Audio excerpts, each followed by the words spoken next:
ટૂંક સમયમાં જ તમામ કામ એક જ કેવાયસીથી થઈ જશે.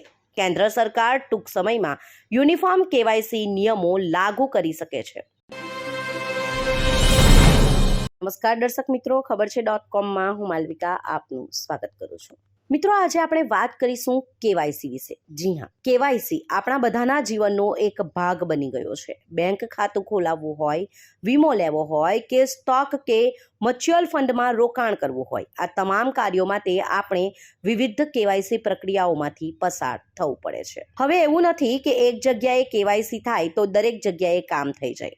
કેવાયસી પ્રક્રિયાને વારંવાર પુનરાવર્તન કરવું લોકો માટે મુશ્કેલીનું કારણ બને છે.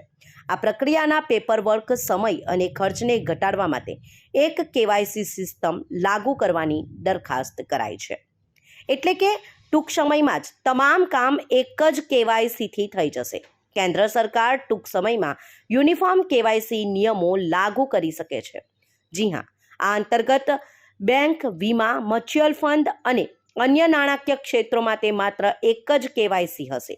Financial stability and development council એટલે કે FSDC એ સરકારને નાણાકીય ક્ષેત્રમાં એક સમાન કેવાયસી સિસ્ટમ લાગુ કરવાનો પ્રસ્તાવ મૂક્યો છે.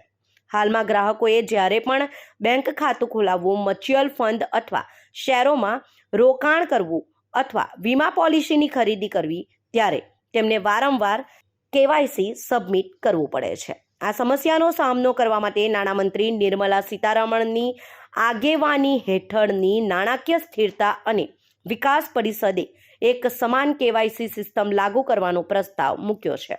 આ સાથે વિવિધ નાણાકીય ક્ષેત્રો માટે વારંવાર કેવાયસી આપવાની જરૂર રહેશે નહીં. કેન્દ્ર સરકારે યુનિફોર્મ કેવાયસી નિયમો અંગે ભલામણો કરવા માટે નાણાં સચિવ TV સોમનાથનની આગેવાનીમાં એક નિષ્ણાંત સમિતિની રચના કરી છે. આ પ્રક્રિયાના અમલીકરણથી કાગળ, સમય અને ખર્ચ ઘટાડવામાં મદદ મળશે. યુનિફોર્મ કેવાયસી લોકોને ઘણી સુવિધા આપશે. નાણાકીય ક્ષેત્રની કોઈપણ સેવા માટે લોકોએ ફક્ત એક જ વાર કેવાયસી પ્રક્રિયામાંથી પસાર થવું પડશે. કેવાયસી એ ગ્રાહકોની ઓળખ અને સરનામાની વિગતોની ચકાસણી કરવાની પ્રક્રિયા છે.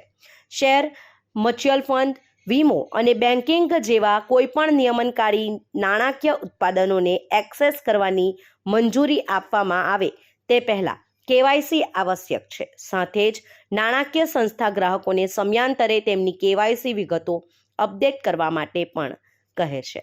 હવે વારંવાર નહીં કઢાવવું પડશે કેવાયસી. સરકાર નવો નિયમ કેવાયસી માટે લાવી શકે છે.